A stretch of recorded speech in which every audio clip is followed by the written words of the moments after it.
ईडीपासून वाचण्यासाठी देशमुखांना भाजप नेत्यांची ऑफर होती। अंधश्रद्धा निर्मूलन समितीचे राष्ट्रीय संस्थापक श्याम मानव यांनी हा दावा केला आहे। ठाकरेंना अडकवण्यासाठी देशमुखांकडे प्रतिज्ञापत्र पाठवण्यात आली। देशमुखांनी सही केली असती तर ठाकरेंना अटक झाली असती। सही करण्याऐवजी देशमुख 13 महिने जेलमध्ये गेले असं श्याम मानव यांनी म्हटलंय। अनिल देशमुख गृहमंत्री असताना त्यांच्या घरी 4 प्रतिज्ञापत्र पाठवण्यात आली होती। त्यावर सह्या करा आणि ईडी कारवाईपासून वाचा असा निरोप देशमुखांना देण्यात आला। त्यावेळी सत्तेत नसलेल्या भाजप नेत्यांनी ही ऑफर दिली होती।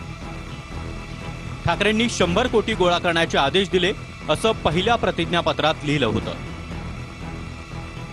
आदित्य ठाकरे यांनी दिशा सालियांवर बलात्कार करून तिची हत्या केली दुसऱ्या प्रतिज्ञापत्रात उल्लेख होता।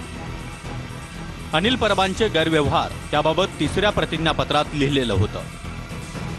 अजित पवारांनी गुटखा विक्रेत्यांकडून कोट्यवधी गोळा करण्याचे आदेश दिले असं चौथं प्रतिज्ञापत्र होतं। 4 प्रतिज्ञापत्रांवर सही केल्यास ईडी कारवाई होणार नाही देशमुखांना सांगण्यात आलं। अजितदादांबद्दल बोलणं शक्य नसल्यास 3 प्रतिज्ञापत्रांवर सही करा असा पुन्हा एकदा निरोप आला। सही केल्यास उद्धव ठाकरे आदित्य ठाकरे हे जेलमध्ये जातील म्हणून देशमुखांनी नकार दिला। अनिल देशमुखांनी सही केली नाही म्हणून ते 13 महिने जेलमध्ये गेले।